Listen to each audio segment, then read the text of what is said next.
time has arisen for the Diversion Authority Land Management Committee meeting for February 26th. Dawn, would you call the roll, please, so that we know that we have a quorum? Mr. Flacco. Present. Mr. Stamnis. Here. Ms. Derrick. Here. Mr. Campbell. Mr. Borboom. Here. Ms. White. Mr. Gust. Here. Mr. Breitling. Here. Ms. Maggio. Ms. Turnberg. And Mr. Zimmerman. Here. Quorum is present. Is there a quorum present? Yes, a quorum is present. Thank you. The first item of business would be to approve the minutes from the November 13, 2024 meeting. This is a voice vote. We would entertain a motion to approve those minutes as printed and published. Flacco, so moves. Is there a second? I'll second. I would appreciate it for Dawn's sake if whoever makes or seconds the motion that they identify themselves so that she can accurately reflect that in the minutes. Matt seconds. Are there any other questions or concerns or comments concerning the motion that you've heard? If not, all in those in favor say aye. Aye. Opposed, Aye. same sign. The chair will rule the motion carried. The second item of business is the order of the agenda, and that too is a voice vote. The chair would entertain a motion to approve that order of agenda. Jake Gus makes that motion. Is there a second? Derrick will second. Are there any other questions or discussion concerning this motion? If not, all of those in favor say aye. Aye. Aye. Opposed, same sign. The chair will rule the motion is carried. The next three items will be introduced by our attorney, Mr. Shockley. The first of these is item number 4, election of the chair for the Diversion Authority Land Management Committee. John, are you prepared to discuss this with us? Yes, Mr. Chair. Mr. Acting Chair, we'll just need this is a housekeeping item pursuant to the Joint Powers Agreement. The Land Management Committee needs to elect a chair and a vice chair. And so the recommended process is for one of the board members to make a nomination, a second, and then assuming there's only one nomination, then you would vote on it. Is there a nomination of those in attendance for the chair position for the coming calendar year? I'd move that Commissioner Breitling be nominated as the chair. Is there a second? Zimmerman seconds. Are there any other nominations? This requires a roll call vote. Hearing no other nominations, Dawn, would you call the roll, please? Mr. Flacco. Aye. Mr. Stamnis. Yes. Ms. Derrick. Mr. Borboom. Yes. Mr. Gust. Yeah. Mr. Breitling. And Mr. Zimmerman. Yes. And that is everyone.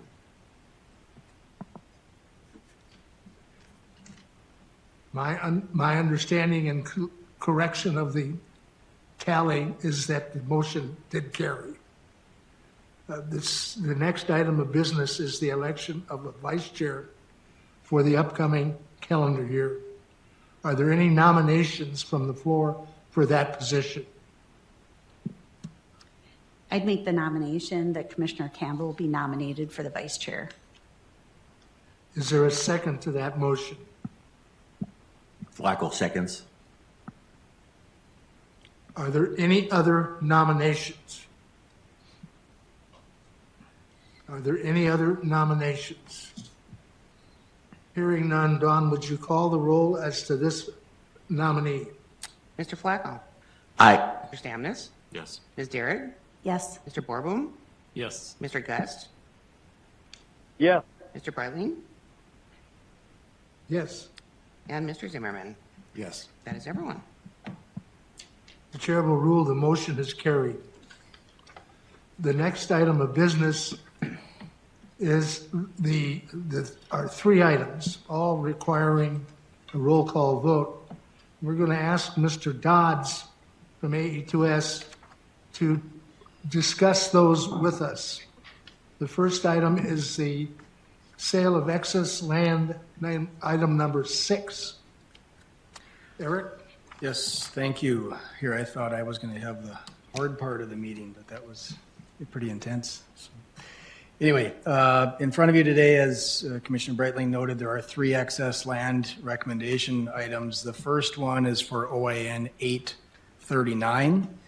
This was in your packet. OIN 839 is a piece of land, a former rural residential parcel in the upstream mitigation area. This parcel was actually declared as excess about a year ago, and since that time we've been working through the policy and process where we first ask the member entities, then we ask the former landowner if they're interested, then we ask the adjacent landowners if they're interested. None of those parties were interested. This has then been for sale via the public sale portion of the policy. We didn't initially have any interested parties, but recently there was an interested party that came forward proposing the purchase price of $7,000. The original excess land recommendation was for $10,500, and so the proposed offer is slightly less than that. The land's staff are recommending approval of this sale price, and we wanted to bring that forward to the committee for consideration. Are there any questions of Mr. Dodds, of those members of the committee?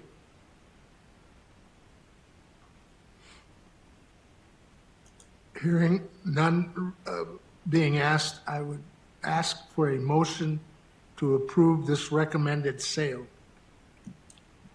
Stamps make that motion. Is there a second? Flacco seconds. Are there any discussion or questions relevant to this motion? Hearing none, Dawn, would you call the roll, please? Mr. Flacco, Yes. Mr. Stamnis, Yes. Ms. Derrick, Yes. Mr. Borboom, Yes. Mr. Gust, Yes. Mr. Breitling, Yes. and Mr. Zimmerman. Yes. That is everyone. According to my calculations, the majority carries. The next item of business is number 7 on the agenda, and I'd ask for an explanation of this item from Mr. Dodds as well. Yes, Commissioner Breitling, board members, committee members, excuse me. This item is an excess land recommendation for OIN 1080Y. Similarly, this was a parcel of land that was declared as excess back in October of 2024, and we have been working through the process of reaching the former landowner asking for interest in this. Recently, in doing some review of our records of the available excess lands, it was identified that we had inadvertently double counted the temporary construction acres that are on this parcel. The parcel actually contains 4.917 acres, and previously it was inadvertently calculated at 7.877 acres.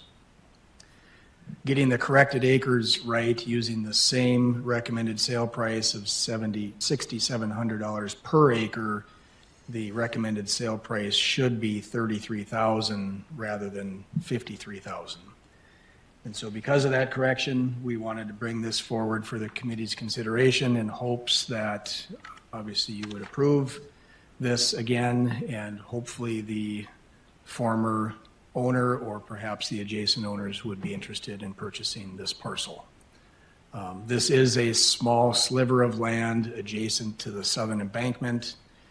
This piece is encumbered by a flowage easement, so it's on the wet side of the embankment. I'd stand for any questions. Are there any questions? Flacco moves to approve the recommendation. Is there a second?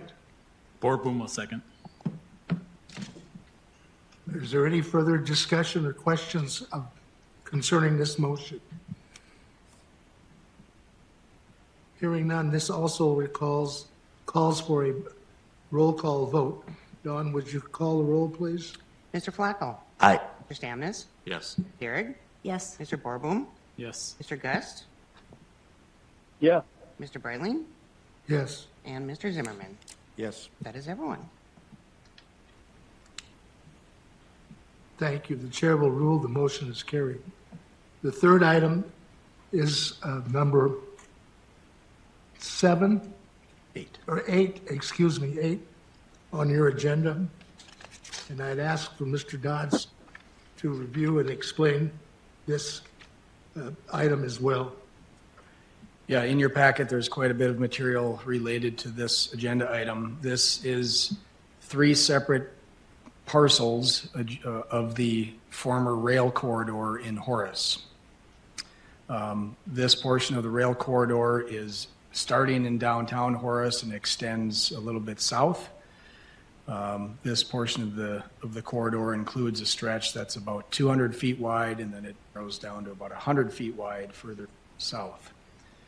The discussions we've had in this parcel in the past, if you recall back in November, this committee had some discussions about this portion of the rail corridor. At the time, the city of Horace had reached out and identified that they were interested in installing a sanitary sewer line. The committee at that point encouraged us to talk with several of the adjacent landowners and identify if they were still interested in buying this corridor with that sewer line on it. We gathered some feedback from some adjacent landowners. Some of them expressed interest in purchasing the corridor. Some of them indicated that with the utility easement, they would not be interested in purchasing the land if it was encumbered by a utility easement. Maybe to back up a little bit further, this rail corridor was purchased by the project several years ago. The railroad has a statutory process that they need to follow to dispose of railroad land that gets abandoned. The railroad has completed that process, and since our agreement with the railroad required that the project purchase anything that was left over. So now we have purchased what you see on the screen here in the green shaded areas, and there's been some other portions of the rail corridor that have been disposed of. There are 3 other pieces of the rail corridor that are further south and west that this committee and the boards have declared as excess land, and we are working through the process of platting these pieces and selling these pieces back to the adjacent landowners. That process has been going on for months, and it's been a pretty significant effort. The piece in question for today includes OIN 7234A, B, C, and D. Piece A is where the elevator sits in Horace. B, C, and D are just south of there. What you see on the screen and in the memo is some excerpts from the excess land policy, where we first have a preference to the member entities. None of the member entities of the authority expressed interest. The prior landowner, the railroad, has waived that right. They do not want to buy it back. The policy currently states that the adjacent landowners would then have the next right, and then there's the public sale. There are also provisions of the policy that encourage the diversion authority to consider what's in the best interest of the authority and to consider public use of these lands. Scrolling down, you can see this is parcel B. The different colors indicate the values of those different parcels or different parts of that parcel. And then this is the map showing C and D. Some information in here about, again, the policy encourages the consideration of public use. Because of the various interests in this corridor, the city of Horace has opined or indicated that they do have an interest in this parcel. We had some interest from some adjacent landowners. And so because of those sort of competing interests, the city of Horace was holding a meeting and they were asking what their opportunities might be. We explained to the city of Horace that we had some mixed feedback from landowners. We have a policy that typically requires going to the adjacent landowners. The policy does also have a variance process. And so the city of Horace reviewed, they met, and they submitted a proposal to the authority, which is what's being considered today. City of Horace asked that they have the right to purchase this corridor, and that would require a variance of the policy. The policy, as I've stated before, was developed several years ago and largely based on thinking our excess lands were going to be farmland. Knowing that there was going to be some odds and ends like this rail corridor, we made sure that the policy did include a variance provision. Selling farmland, I believe, if I'm paraphrasing those that developed the policy and the committee that worked on that, really wanted to make sure that farmland was going to remain as farmland and the adjacent producers had the opportunity to continue farming that land. And so that was kind of the stepwise flow as you work through the policy. Here for the railroad, it's obviously a different piece of land. Again, unique parcels, and so that was one of the reasons why there was a variance provision in the policy. So what's in front of the committee is a recommendation to move forward with declaring this corridor as excess land and approving a variance so that we can move forward with selling the land to the city of Horace. That, in doing so, we would also be recommending that the city of Horace take on the responsibility for all of the legal work, survey work, platting work necessary to sell or necessary for this sale. As I mentioned before, we are working through some of those processes for other pieces of the rail corridor, and it's a pretty substantial effort. We also are very concerned, as you see on the map here, there's roughly 30 adjacent landowners. And we really don't want to be left in a situation where one of these or two of these landowners decides not to buy their fair share and be left with kind of a patchwork of ownership, being difficult for maintenance and access issues. And so our recommendation from a staff level is to move forward with selling this in kind of one chunk. City of Horace has offered to buy that. And that would require a variance to the policy. So quite a bit more detail in the packet here. Happy to go into more discussion on that if you'd like. Maybe I'll pause there and see if there's questions. Are there any questions of Mr. Dodds after his explanation of this item? Mr. Chairman, this is Jake Gust. Please. Yep. So I got an extensive email from the landowner that's interested in purchasing that one of those parcels, and he's really accusing us of not following our policy. And I really think that we should have a meeting with the city of Horace and this property owner to try to resolve this so that the joint board does not end up being criticized for abandoning the policy that's been set up. And so it would be my recommendation that we would table this and try to resolve this thing so that we don't end up with some unhappy people and perhaps a court case. And it's my feeling that the joint board may not approve this tomorrow. Thank you, Mr. Gust. Any other comments or questions?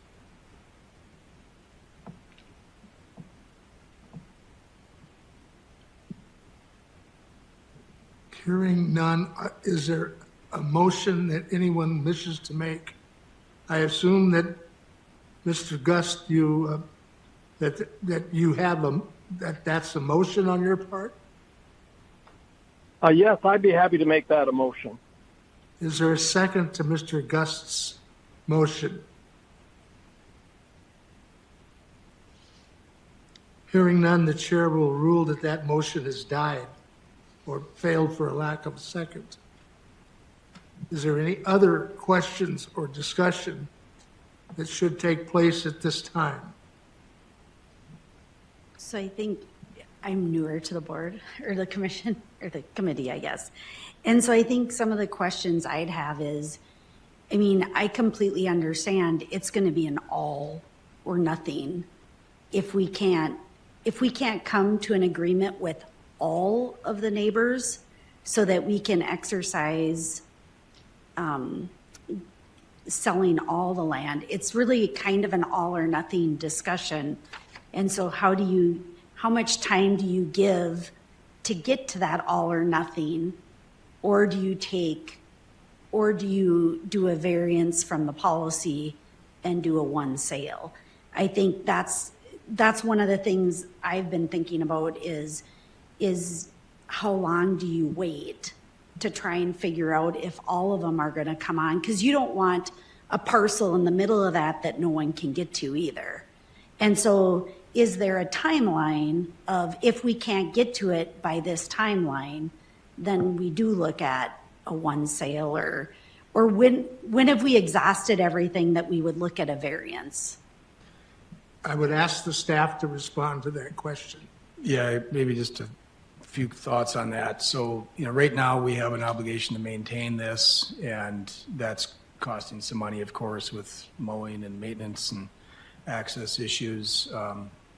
I think there's probably quite a bit that could be said about the maintenance aspects down here. I'm not super familiar with the details of that myself, but I know the DA staff and contractors are working on that, and there's issues of encroachment and issues of trespassing and other matters. And so I think from a staff standpoint, disposing of this as soon as possible is probably in the best interest of the authority. In terms of being left with the patchwork, I think we are really concerned about that as well.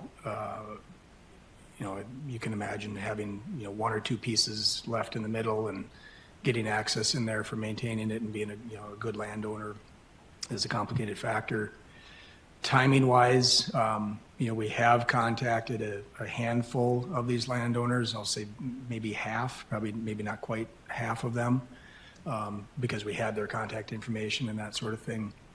So if the desire was to not move forward with a variance, I think we would probably be working hard to try to reach out to as many of these landowners as we could and try to get maybe some sort of uniform proposal from the neighborhood. We might end up breaking this whole stretch into 3 different pieces and having to sell it as 3 different chunks perhaps. There are some rights of ways you can see kind of in a darker blue color on the map here. So I think there are a few paths forward. Again, I think there is some cost and expense to delay, and there's certainly some cost and expense if we have to go down the route of platting and splitting it up as conceptualized on the map here. So. Mr. Flacco.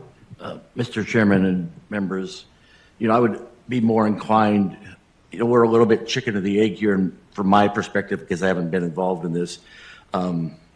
Had there been a time certain involved in the motion, I would be much more amicable to that. But to lay it on the table, as the motion was, it's indefinite.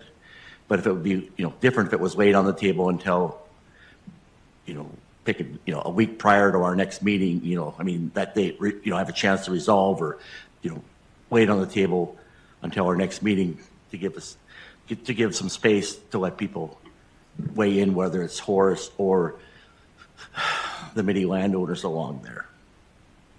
But I don't know when our next meeting is, so that's where the chicken or the egg comes a little bit for me. Would be a month from now, roughly, our next meeting. Normally, they're monthly. Yeah, just a couple of comments on that. This committee used to meet monthly very regularly. I think over the last year or 18 months, it's probably met as needed, maybe once a quarter generally. Your call on how frequently you want to meet.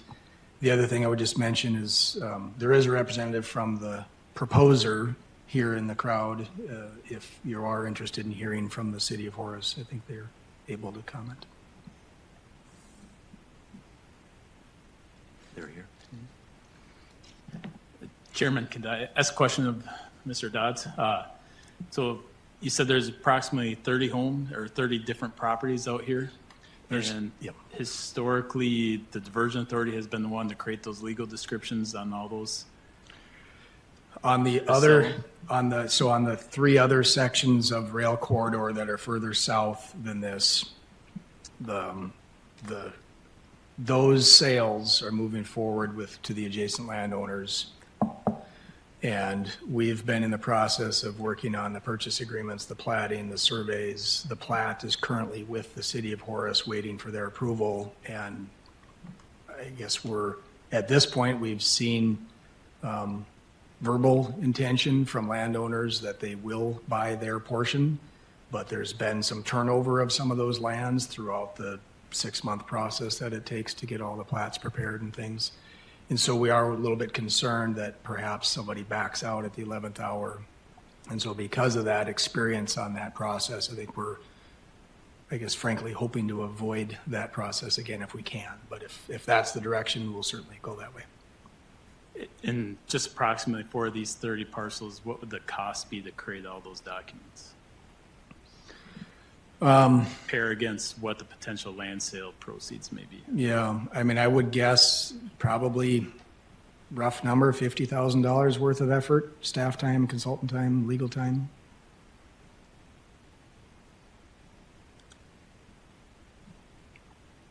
Are there any other questions? Mr. Flacco, would you? I'll run you a motion here. And I would move that we weigh issue number 8 on the table until a meeting in March. That way, whatever we schedule that meeting, I don't want to say the second half of March because that's pretty sloppy motion. But that gives a month to try to pop some things loose. And if nothing can be done, then, I feel a little better that we've done some due diligence with it. And this is my first meeting, and we haven't had meetings, in December or January. So this is, we don't have them every month necessarily, but that's kind of my motion, Mr. Chairman. Is there a second? Jake would second that.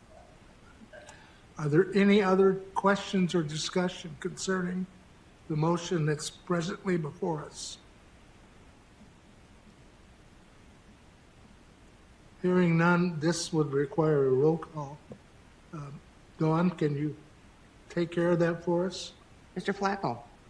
Aye. Mr. Amnes. Yes. Ms. Derrick. Yes. Mr. Borboom. Yes. Mr. Gust.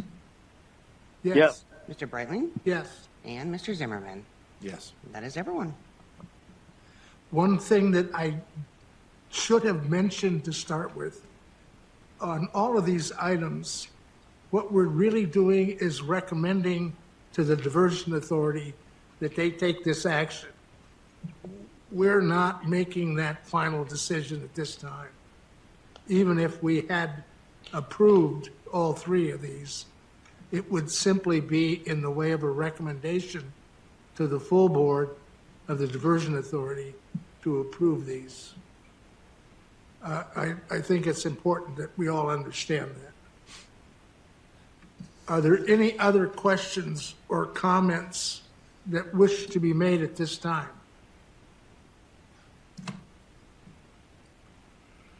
Is there any other business that needs to come before this board, this committee at this time?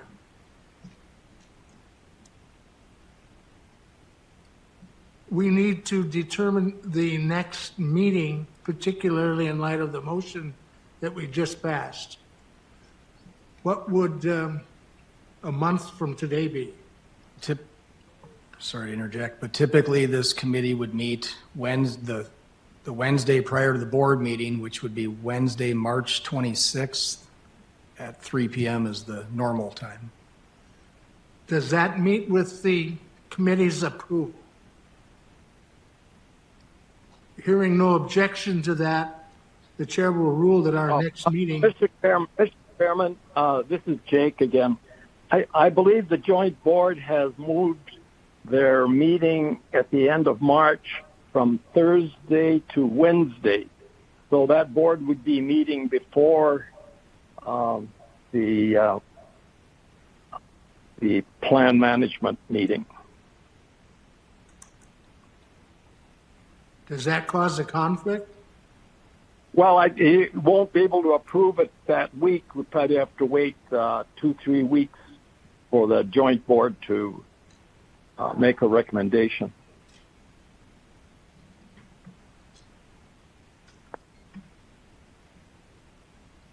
Perhaps Tuesday at 4 o'clock, or we can work off channel.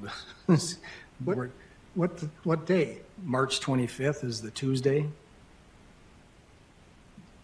Is that acceptable? March 25, a Tuesday at 3 o'clock? My question would be, is there any issue if we act on it on the Wednesday and the joint board doesn't take it up for 2 weeks? Does that cause some sort of conflict? I think that's probably fine. Not to me, it doesn't, but it may to others. I don't want to speak for everyone. Jake has no problem with that. With the 22nd Tuesday? Either Tuesday or waiting 2 weeks for the joint board to meet. I just let you know that so that you know that the joint board won't be able to consider it that week. Thank you. The chair will rule that the motion, that the next meeting will be on the 26th at 2 o'clock? 3 o'clock? Does that meet with or any strenuous objections? Hearing none, the chair will rule that that would be the schedule for us. There is no other business, so the chair will now rule that this meeting is adjourned.